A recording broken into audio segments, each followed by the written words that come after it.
Welcome back to Hard Hat Hustle. I'm Chad. I'm Cheryl. And we are bringing you all of the industry news and insights revolving around real estate, construction, remodeling, and repair work. And so for the last couple of weeks, we've talked about the top questions that come up revolving around bathrooms and kitchens. But today we are talking about Designs in bathrooms and kitchens. designs and trends, or just designs? Designs and trends. Okay, great. Around bathrooms and kitchens, we Yes. combine those together. Yes, and we combine them together because some of the questions that I got mostly overlap. Now we have some that are specific to kitchens and some that are specific to bathrooms, but for the most part, when people ask, they kind of overlapped.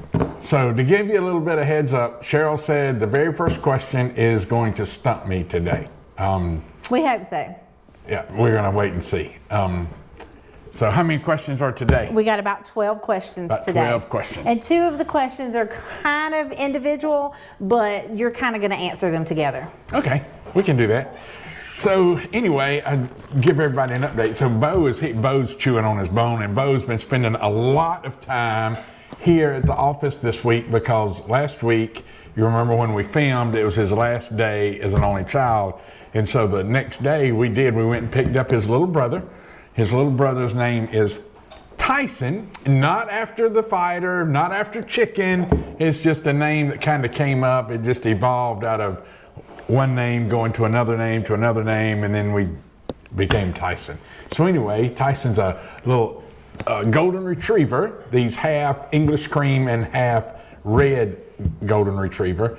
So anyway, I'll try to get a picture posted right quick of what he looks like right here somewhere. We'll get that so you can see a picture of him. And maybe when he gets, he'll be 11 weeks old Monday. So when he gets a little older and fully potty trained, we'll bring him up here.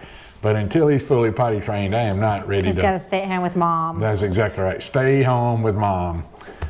So Sandy's doing a great job of trying to get him potty trained. And anyway, so this is actually Thanksgiving week. We're probably not going to watch this for maybe 2 weeks because I don't know if we're going to have time to get this edited and out next week. Being Thanksgiving week, being a short week, but anyway, you got big plans for Thanksgiving? I have to cook, so my day will be pretty busy. Pretty busy. When dinner gets here, I probably won't be hungry because I'll eat while I'm cooking, so. Right. So are y'all celebrating on Thursday? Yes, we are actually celebrating on Thursday. We're gonna everybody has the day off, so we're gonna get together at my house and have Thanksgiving. Great. So we're not doing Thursday, we're doing Saturday.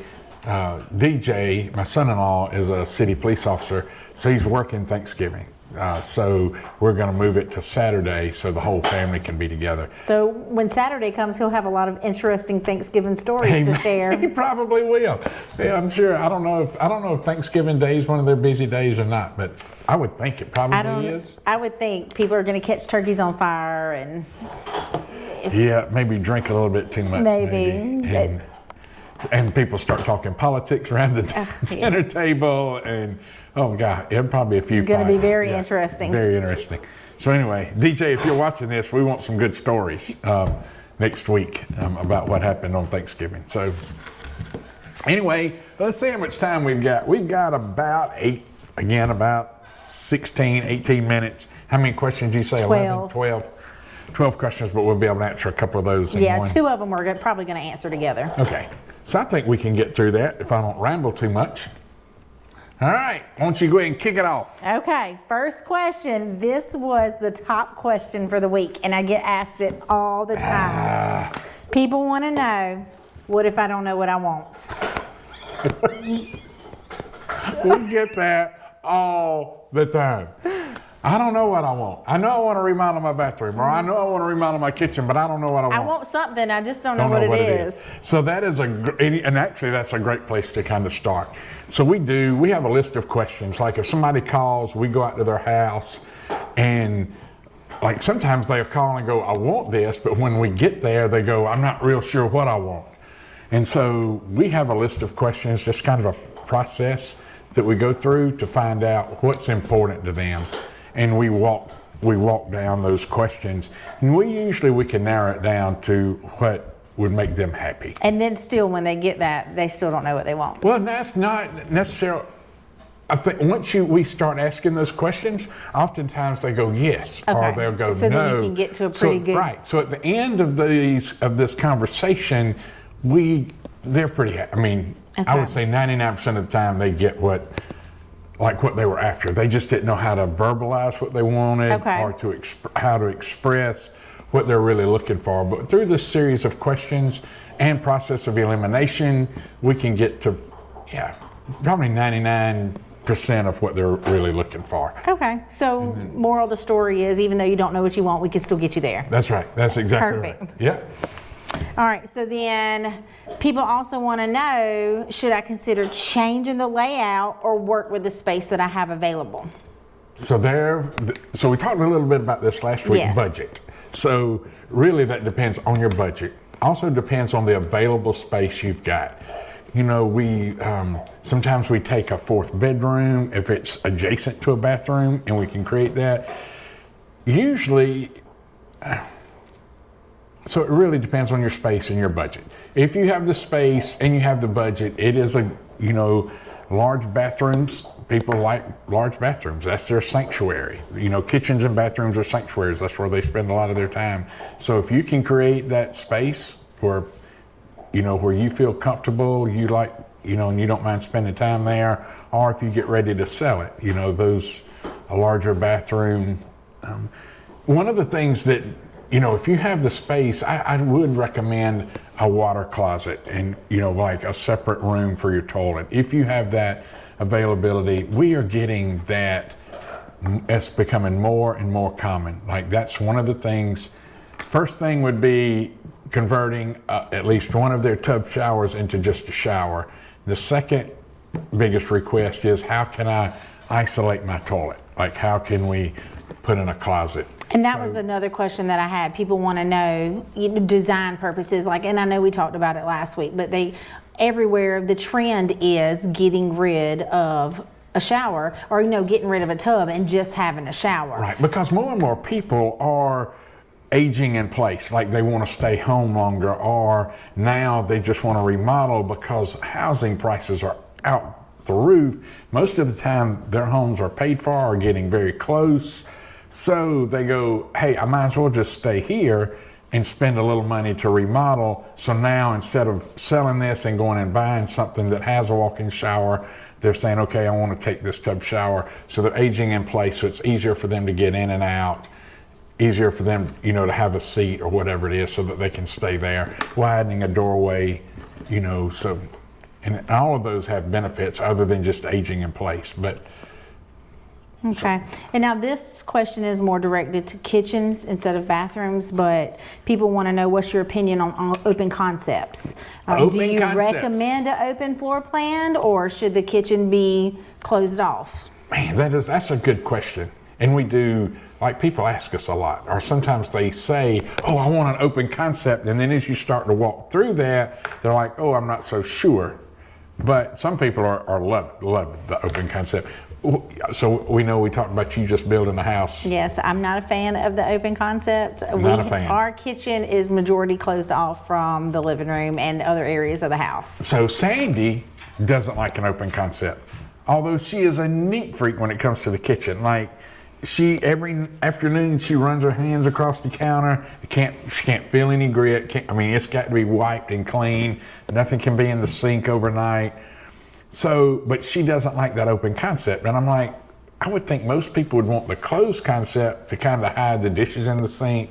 But I don't know what her purpose behind that is. But so everybody has a different opinion, right, of why they want it. But I love an open concept because I'm very much a people person. I love to entertain.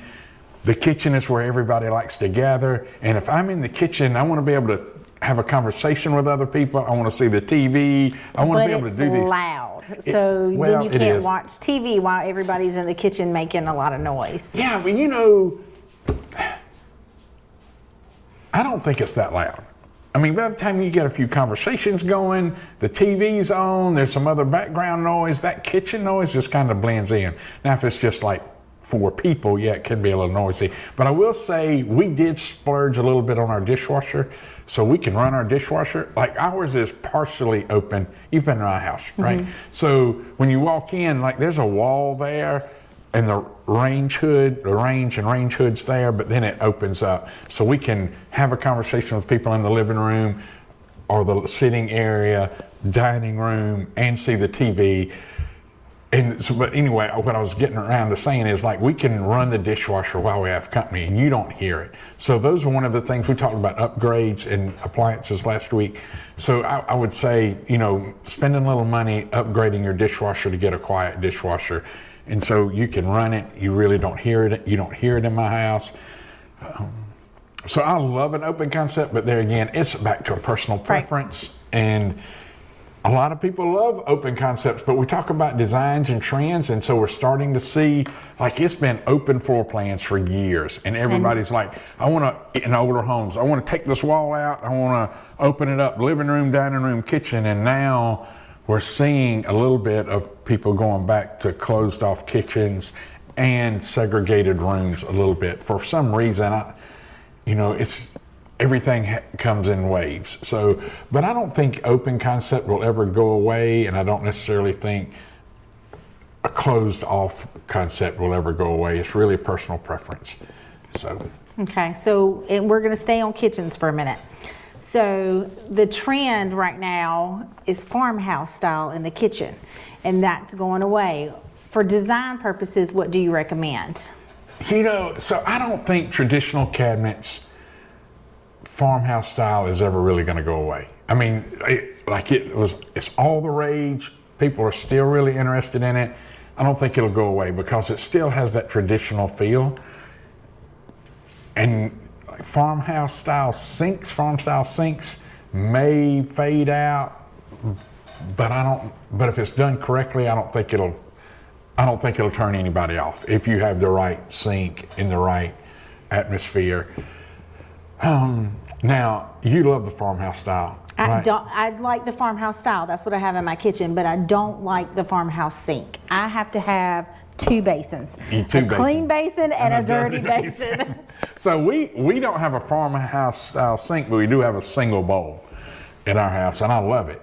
But it's an undermount. It's not farmhouse style. But you love the farm, and so people love us. We live in the South. People love farms. I'm a very much, but I don't have it in my house. I'm very much a very modern, minimalist. Like I like frameless cabinets, smooth front, high gloss. Hey, buddy, that's what I love. Bathrooms and kitchens, although I didn't do that in my house. So now, how do you feel about cabinets that are glass that you can see through, or not having doors? So that's a great question. So, when we talk about open shelves, even bathrooms or kitchens, like they look great, but how many people really keep their cabinets that organized? And there's a lot of times you have stuff in your cabinets, especially in the bathroom, you don't want everybody to see, right? And then if you have a Tupperware cabinet like we do at our house, the kids don't stack it, they don't put lids on it, and you open the door and you got a 50-50 chance it's jumping out at you. Right. So, but usually your open concept is usually your upper cabinets, and maybe, your Tupperware may be in an upper cabinet, ours is down below. So I would, that's a great question, but maybe having a combination of an open yet closed cabinet.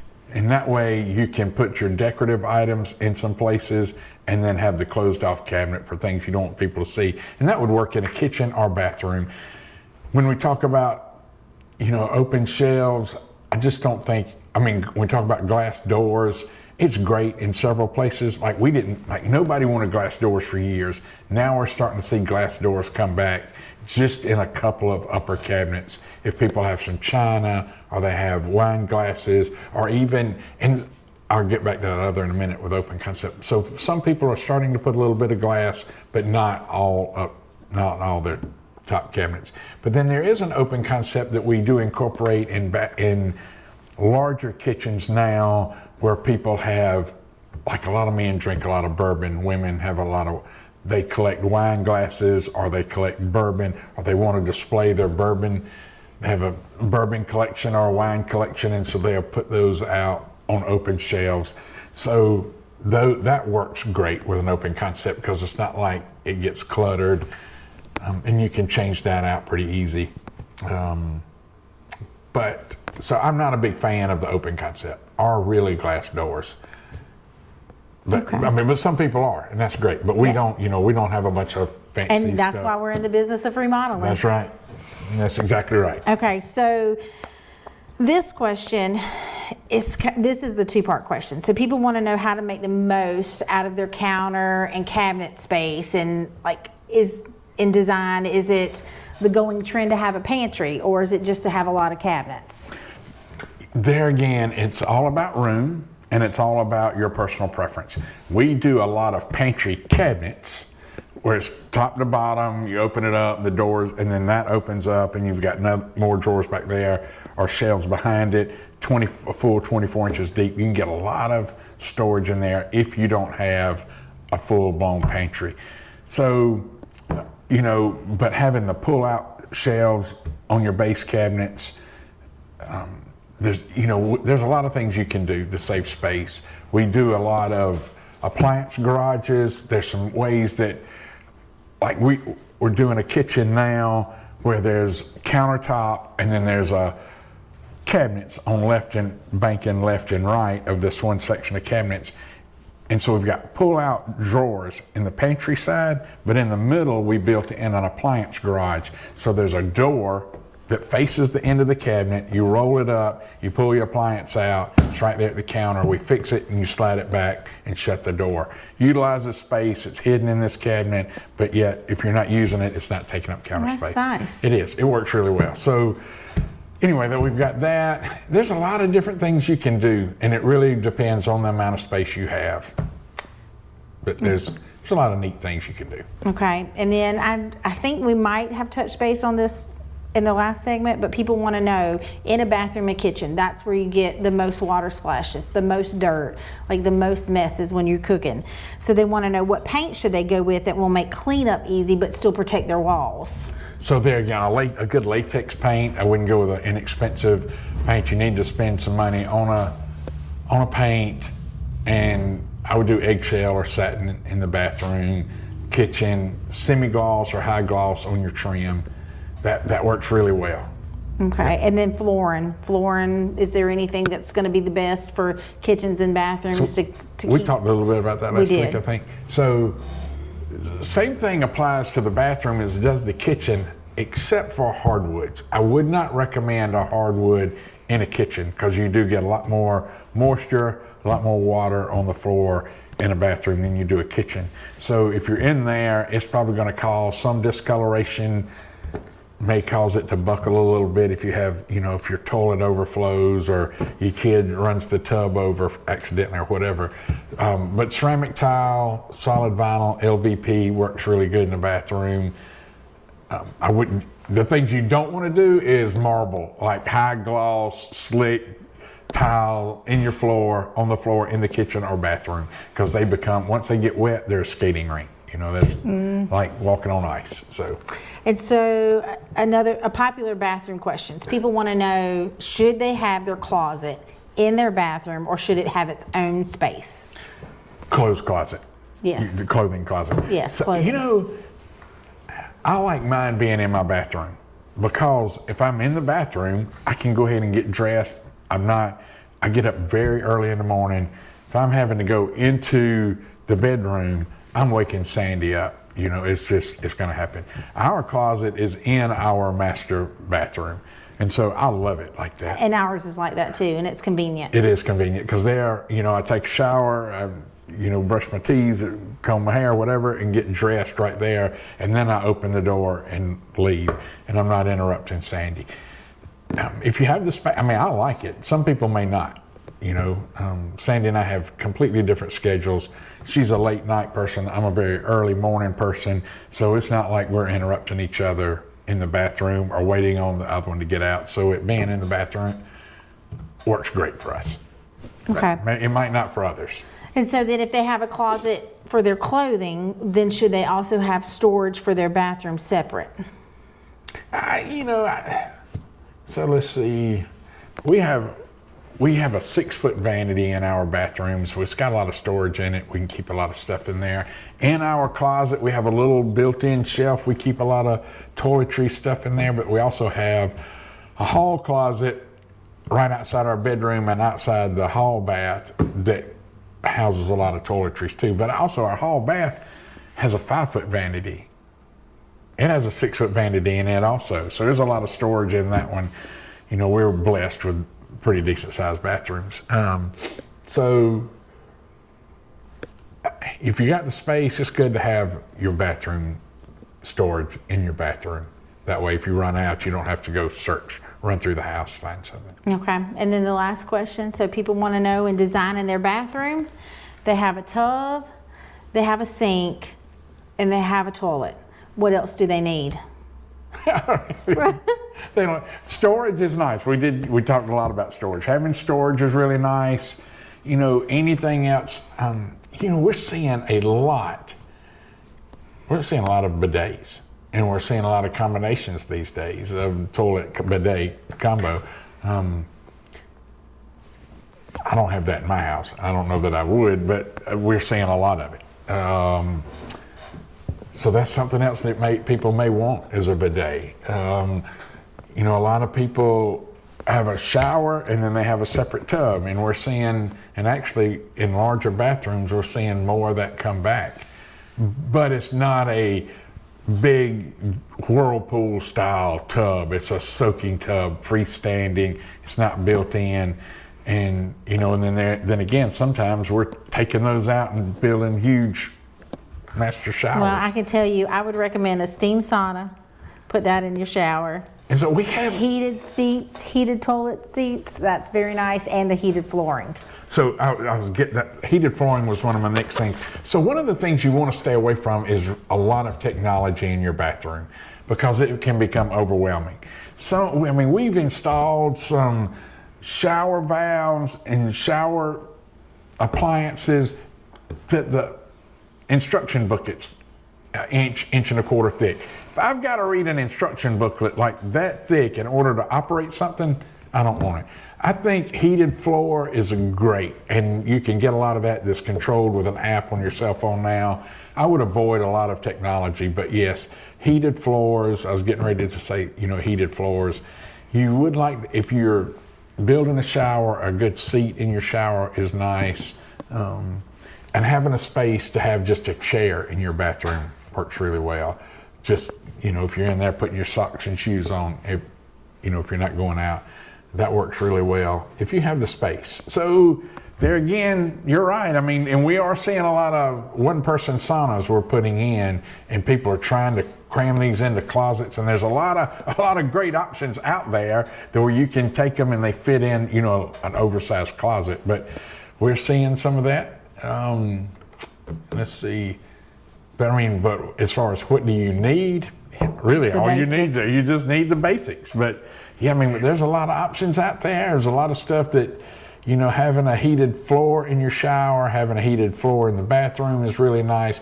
You know, one thing we have seen a lot of are heated toilet seats. Oh yeah, that's nice. Yes, that's people swear, once they have them, they swear by them. They do. We just went to a friend's house, and they had that. They had the heated flooring and the heated toilet seat. It was very nice. Now, granted, they live somewhere where it's colder half the year, so it kind of benefits them. It will. Yeah. Sitting on a cold toilet seat doesn't bother me too much, but it does some people. But it just makes you just take care of business faster. That's right. So, yeah. So, I mean, there's a lot of things that you could add, but as far as what do you need, no. Good lighting. You need good lighting. You need a good toilet. You need a nice vanity with a good drain, and you need a tub or a shower. Those are the basics. Those are the things you need. Heated floor is nice. You know, and there's so many lighting options in bathrooms and kitchens. We talked a little bit about lighting last week in kitchens. But you know, there's lighting that you can control with an app on your phone. There's Bluetooth speakers now that with built-in fan and light, and we have that in our house. And Sandy loves to just connect her phone, listen to music, and just soak in her tub and read a book and have music playing in the background. She loves that. So, I mean, there's a lot of things out there that aren't very expensive that make your bathroom a little more enjoyable. One of the things I would say not to do is something that we did do is put a chandelier over the tub. But that's been Sandy's dream for 10 years, is I want a big soaking tub and a chandelier above it. But then it goes back to what do you want? It's That's your right. space. That's right. It's your space, and what do you want? So, but it is something that we can change out and just put in a recessed light. You know, we get these flat lights now, but yeah, I mean, you can easily change that out. But yeah, you know, and then there's a lot of trends that are out there. A lot of people like, what color faucets and handles and stuff do you have in your bathroom? So we have the Ultra Bronze. And so we still go in places that have the bright brass, you know, the real shiny gold. We still see chrome, we still see nickel, brushed nickel. If you walk in our house, there's no one color. Not in our kitchen, not in our bathrooms. It goes black, brushed gold, black, brushed gold, black, brushed gold, black, chrome. And then if you go left to right, it goes the same way. It's black, brushed gold, black, but no, then all the chrome is down below. I mean, and we had an interior decorator come over and help us with that a little bit. And she was like, my wife was like, I want this, but I don't want too much. She goes, well, people just mix it up. You know, and nothing has to be the same color anymore. So those are some of the trends. Like, it doesn't have to all match. But black eventually is going to go out. And accent walls are really popular right yeah. now. People are doing one wall, one color different than the rest of the walls. And that's easy to change too. Like if you do one accent, it's easy to just go back and repaint that one accent wall. And nothing's permanent, so if you don't like it, you can change it. That's exactly right. You know, we see a lot of green cabinets right now. At some point, that's going to fade out. And we talked a little bit about staying neutral, but you know, I am a very bold, I love things that are bright, bold. I could do tons of bright reds and yellows and greens. And I mean, my house could look like a clown face almost. I mean, like a kid's room. Have you seen those, you know, the carpets that have all the bright colors that little boys have roads and stuff? Like I could do my house in those vibrant colors. Sandy, not so much. Yeah, So, see, I'm more of a one color neutral because it's easier to change the decor like we Right. talked about last week than it is to change the walls or the cabinets. Right. So, but there again, it's all about what do you want? What do you like? And I'm one of those, I'm bold, although I'm a very minimalist. Like I hate trim work. I mean, I love doing trim. I love installing crown. That's probably building cabinets. That's probably what I really enjoy is that fine detail work. But I don't like trim on an interior of a home. And I like, you know, high gloss, no design cabinet doors, frameless cabinets. I like the soft closed drawers and doors. I like the pull-out shelves. But when you look at it, it's just very minimalist. That's what I like. But everybody's different, you know. I mean, don't get me wrong. So talking about doors, these doors don't have handles on them. Is that a new design trend or is that just? So we just haven't put any hardware on these. We were undecided in what we wanted to put on there, so we just hadn't put anything. But there are some that have a finger pull, you know, and you don't have to put anything on there. But we just haven't put anything on these. Yep, I guess now that you brought that to my attention, that's probably might have to something put we some need to on do. there. Yeah, and there's 105,000 different variations of knobs and pulls you can do. So, yeah, but I guess at some point we need to get that done. And we are 29 minutes, so we need to wrap this up. Anything else? No, that's it. That's it. Yes, so we just need to tell everybody if they have questions, send them in. That's right. So if you would, go ahead and send all of your questions to hardhattips hardhattips@gmail.com, hardhattips@gmail.com. You can call 864-223-3043 and get a hold of Cheryl. You can do that. You can also check out carepairremodel.com. You can check out Charles & Associates website, look at all the things that they have to offer. We appreciate Charles & Associates sponsoring Hard Hat Hustle. But if you haven't already, please go ahead and hit that subscribe button. Give us a thumbs up. Ring that little bell so you don't miss out on anything we've got coming to you about construction, real estate, repair, and remodeling work. Anyway, until next time, keep building.